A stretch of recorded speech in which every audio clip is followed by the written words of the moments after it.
আমি এই মুহূর্তে দাঁড়িয়ে রয়েছি পানিহাটি নাটাগড় শরৎপল্লী শ্যামা পূজার মণ্ডপে। তাদের এবছরে 65তম শ্যামা পুজো। তারা প্রত্যেক বছরই বিভিন্ন অভিনব মণ্ডপ সজ্জা করে থাকেন, এবছরও তাদের সেটা অন্যথা হয়নি। তাই আমাদের নিউজ বঙ্গ টাইমের পক্ষ থেকে বঙ্গ দীপান্বিতা 2025 সম্মান তুলে দেওয়া হবে তাদেরকে।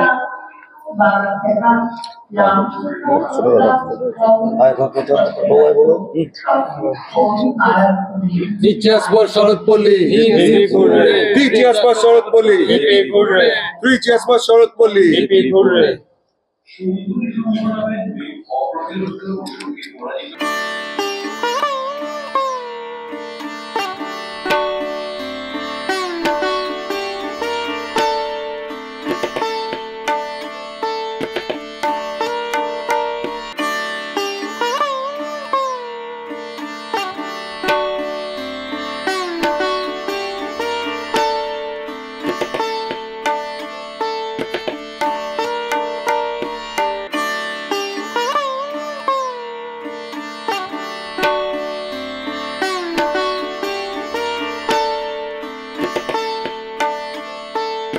কি বলবেন আপনাদের এই শ্যামা পুজো নিয়ে? আমাদের শরৎপল্লী উন্নয়ন পরিষদ 65তম বর্ষে আমাদের এই মণ্ডপটি তৈরি করা হয়েছে।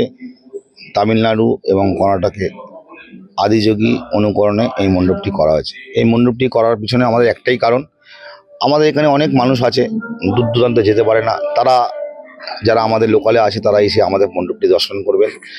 আমরা 18 তারিখে এই মণ্ডপটি উদ্বোধন করি।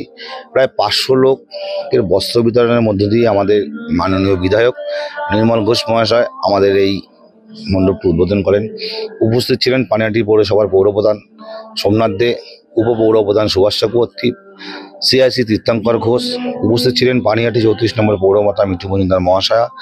উপস্থিত ছিলেন বিশিষ্ট সমাজসেবী সম্রাট চক্রবর্তী এবং বিভিন্ন ওয়ার্ডের কাউন্সিলর, পার্শ্ববর্তী ওয়ার্ডের প্রদীপ বড়ুয়া, পীযূষকান্তি বিশ্বাস, স্বপন কুণ্ডু, টুলুরানী দাস থেকে শুরু করে সমস্ত পৌরপিতা পৌরমাতাগণ আমাদের এই অনুষ্ঠানে উপস্থিত ছিলেন। আমরা এই অঞ্চলে 34 নম্বর ওয়ার্ডের 500 লোককে আমরা শাড়ি বিতরণ করেছি। এখনো যারা আমাদের প্রতিমা এবং মণ্ডপ দর্শন করেনি তাদেরকে অনুরোধ করব, আপনারা অতি অবশ্যই আমাদের মণ্ডপ এবং আকর্ষণীয় প্রতিমা দর্শন করুন, আপনাদের অনেক ভালো লাগবে। পুরস্কার পেয়ে নিউজ বঙ্গ টাইমের সমস্ত সদস্যদেরকে জানাই আমাদের আন্তরিক প্রীতি শুভেচ্ছা ও অভিনন্দন। শুনে নিলাম তাদের এই বক্তব্য, তারা খুবই খুশি এই পুরস্কারটা পেয়ে। সোদপুর থেকে দিশা Das, news Banga time. St. Augustine's Day School, Barakpur. Success for every child. Admission open 2026 to 2027. Contact number 900793 4555.